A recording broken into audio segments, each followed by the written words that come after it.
Termine de limpar e pode ir pra casa, Uraraka. Já está tarde.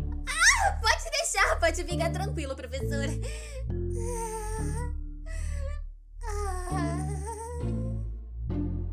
Ai, meu Deus! Caramba, nesse ritmo ele vai chegar na estratosfera rapidinho. Não é melhor deixar ele cair e tentar pegar ele na queda?